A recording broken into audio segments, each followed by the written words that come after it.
before we do that, we have to define what actually biomass is. So a food chain, or a food web sometimes referred to, is a sequence of feeding interactions between organisms in a given habitat. And, you know, the sort of scientific way to phrase that basically one animal eats the other, we say that it involves the transfer, sorry, something's going on with the pen. Just a sec. We choose another pen, backup pen. Nope, hang on a sec.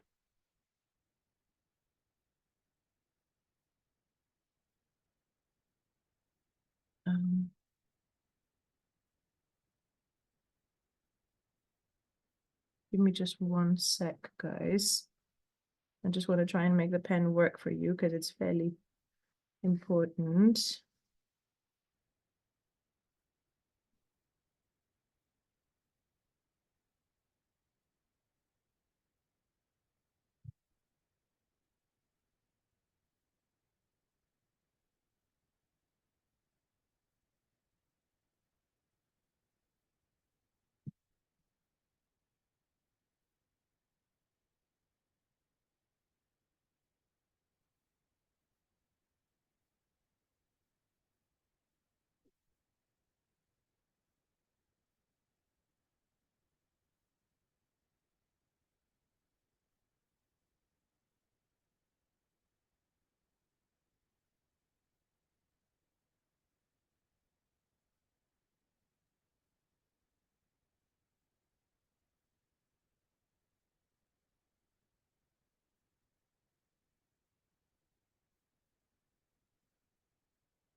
Right, sorry guys, we're back.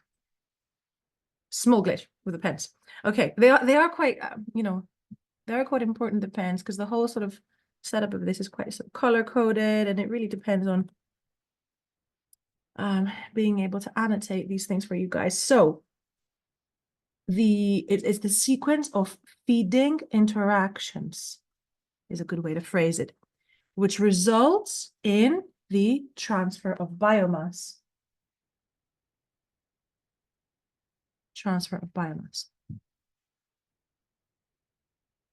So biomass, what is biomass? It's the total mass of living material or living tissues in a given area. And it's measured in dry mass per given area. And the units are usually grams per square meter. Why the dry mass? Because living organisms can have very variable amounts of water in them. We all know, sort of that most organisms are made up 70% of water. But the actual amount of water can vary. So we don't want to be using water in our measurement of biomass. We want to literally measure the proteins and lipids that a organism contains. So we display this in what we call a pyramid of biomass, which shows the amount of dry biomass at each trophic level in a food chain. How do we measure the energy content of biomass, right? So biomass is basically organic molecules, carbohydrates, proteins, lipids. If organisms are able to use those, break those down for energy, how do we calculate how much energy they contain? So we already said that the dry biomass is more accurate because organisms have variable amounts of water in them. So we use this technique called calorimetry. Those of you that take chemistry will know exactly what this is. And this setup here is called a bomb calorimeter. It's not an actual bomb, but it does actually heat up the organic material and burn it effectively. So it will measure the energy released by burning dry biomass. Some of you might remember that, for example, the definition of a calorie is the amount of energy released by burning 1 gram of a substance, right? Under standard conditions. So, however, this is an experimental system, right? So we don't measure the amount of energy in a habitat, we measure it in a closed environment. So we take a certain amount of dry biomass, we weigh it. So here is my sample, my dry sample that I have previously weighed. I then immerse this entire thing into water, and I'll explain why in a second. So this is my water tank. It will usually have some kind of like insulating material. And I have here a little stir. So how does this whole thing work? And I have my dry sample connected here to an ignition box, which will actually burn my sample. I have also inserted a thermometer here with a digital reading, a digital thermometer. How does this whole thing work? Well, as the energy in heat, right? It's energy and heat energy released by the dry sample that I'm burning. This energy, we know that heat dissipates, right? Heat goes from a hot object to the colder object.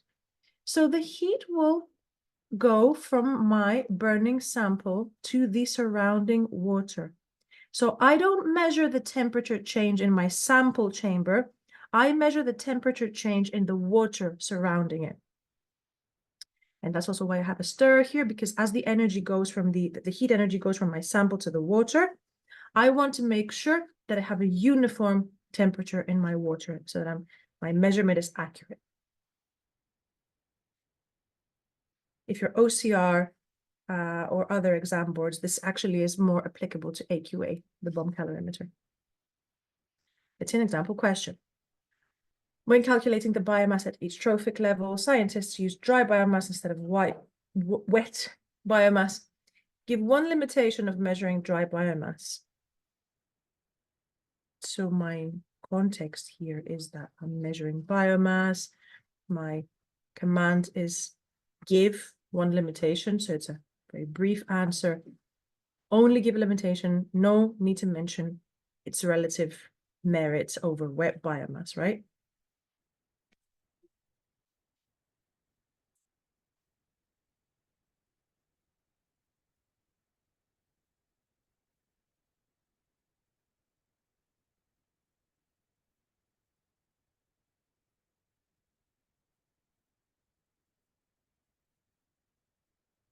So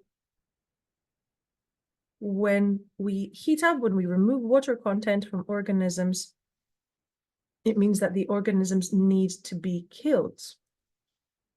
They're usually put in an oven, and this is usually for plant species, but also animal species.